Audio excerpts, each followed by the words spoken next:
Hi everyone, how are you today? Hope you are well. Let's learn psychology with me.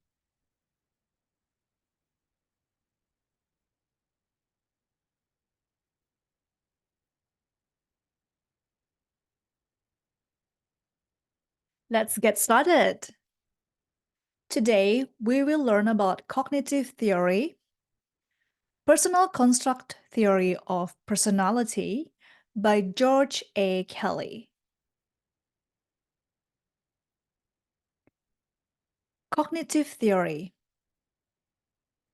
What is actually construct? Ideas or categories people use to interpret the world.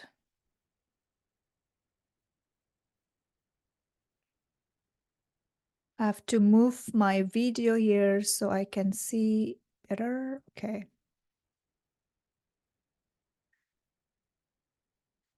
Constructive alternativism.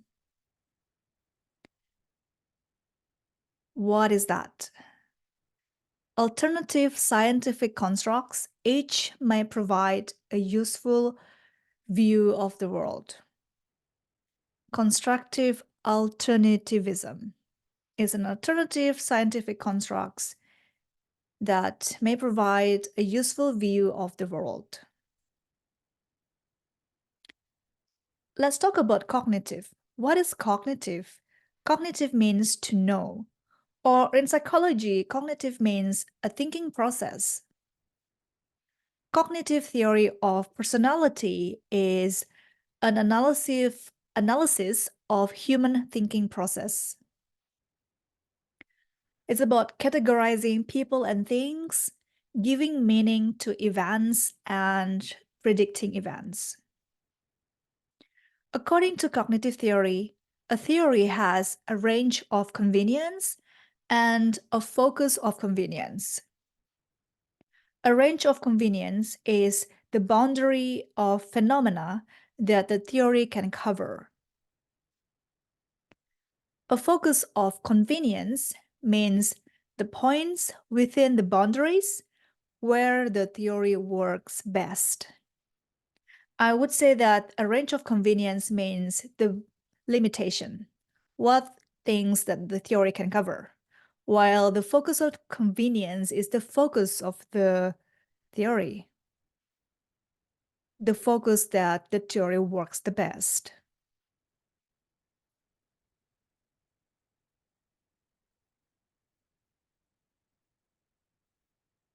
Personal construct. Construct is an element of knowledge. A concept used to interpret or construe the world, to categorize events automatically. When you experience an event, you use some element of knowledge that you already have to make sense of the event. That means you use a personal construct. There are three elements, at least, used to form a construct. The way in which two elements construed to be similar, or it's called the similarity pole of the construct. And the way in which they are contrasted with the third element, the contrast pole. That means there are two elements that are similar, the similarity pole of the construct, and the third element is the way in which they're constructed with the third element, the contrast pole. People reveal their personalities in the constructs they use to describe others.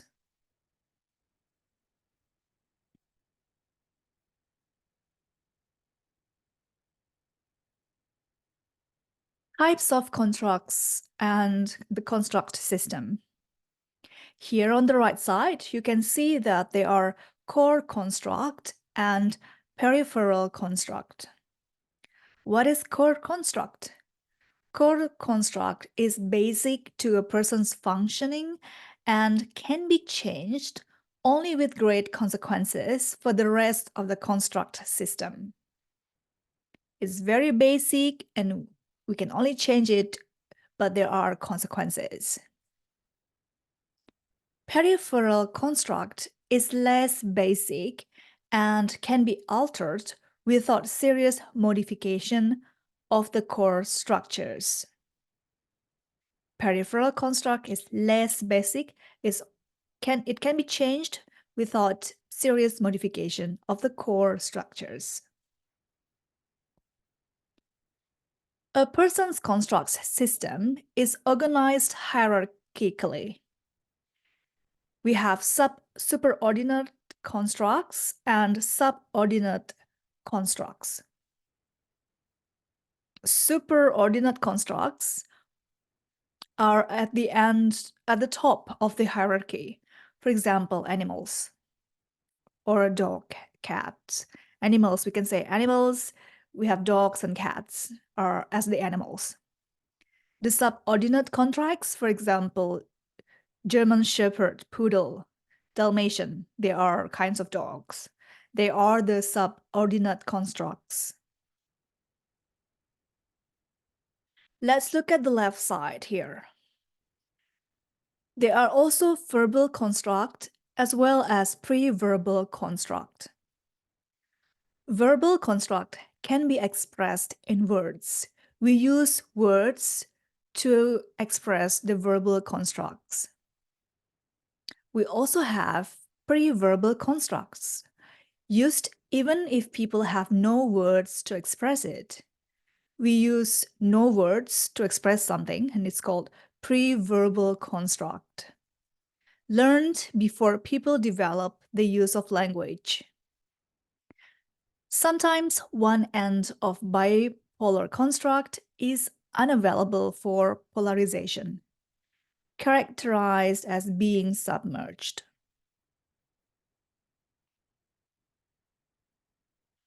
Kelly's theory of personal construct. People use construct to interpret the world and anticipate events.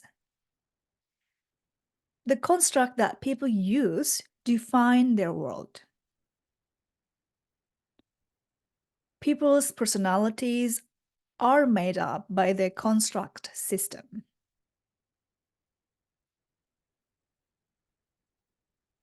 Personal construct. Role construct repertory test or REP test. We are learning about the people taking the test. The test is very flexible. Role construct repertory test is a test that people can take to know about their personal construct. In personal construct, we can learn about social identity complexity. A complexity of people's mental representations of the social groups to which they belong. For example, if we live in a multicultural society, then we have a complex interrelations among multiple group identities. Let's look at cognitive complexity or simplicity.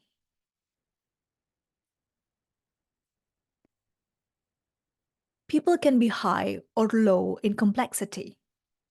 If people are high in complexity, that means that people can use inconsistent information to form an impression about a person. This is a buffer against stress. On the other hand, if people are low in complexity, this means then they form impression that is consistent by rejecting all information inconsistent with that impression. I understand it as that if people high in complexity, they can use the inconsistent information about a person or a personality to form an impression about a person. But if people are low in complexity, they can only just take the consistent form. If the or consistent information. If they find or if they get information that is inconsistent, they just reject it. They just reject all the information that is inconsistent with that impression. That way, they only use the information that is consistent about the person. Hope you understand it.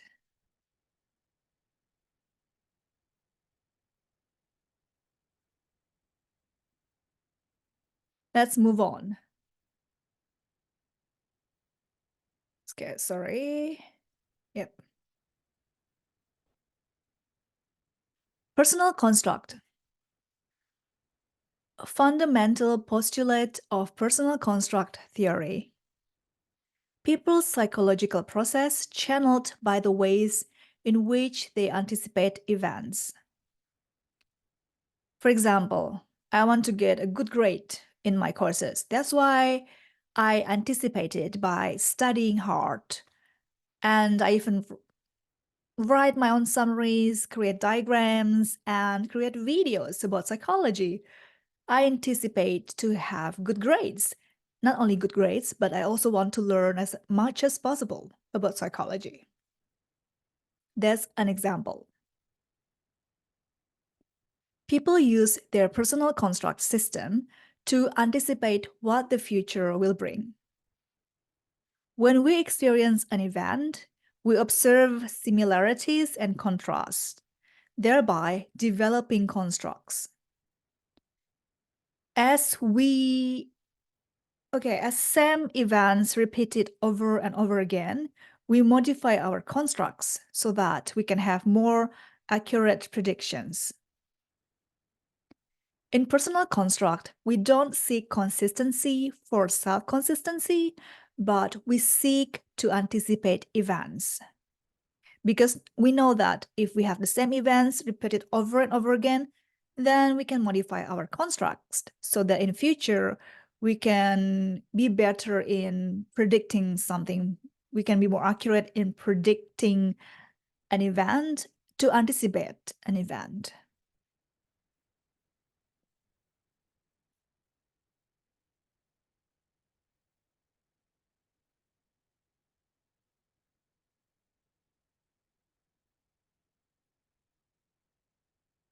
Okay, I have to start this one again.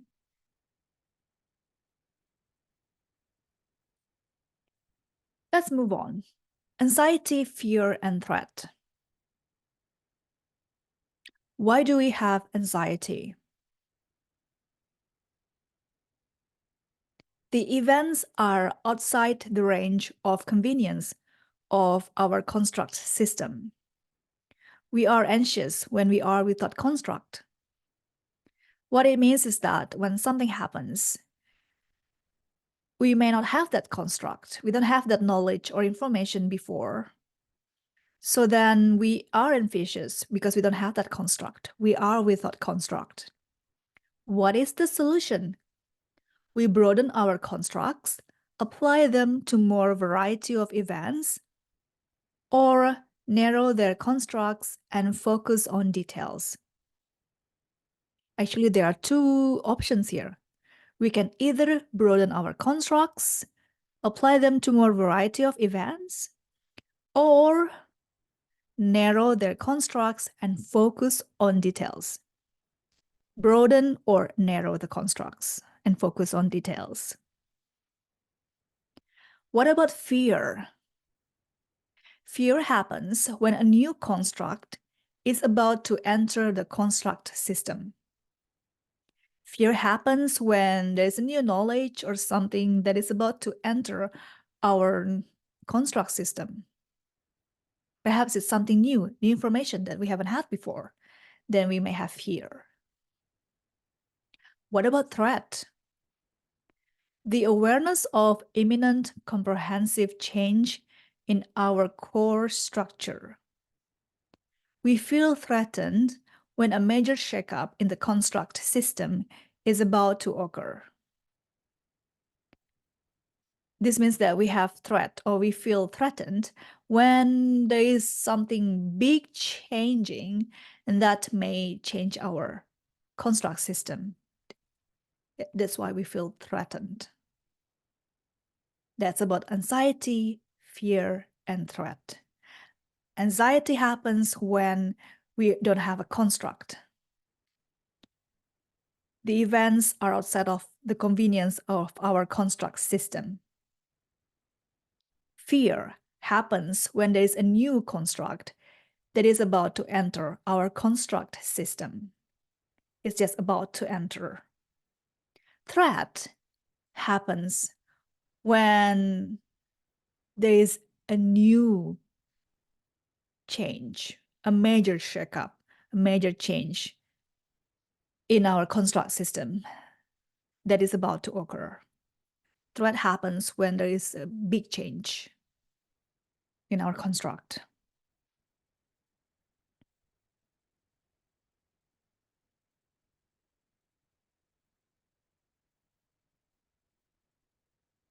Changed and fixed role therapy.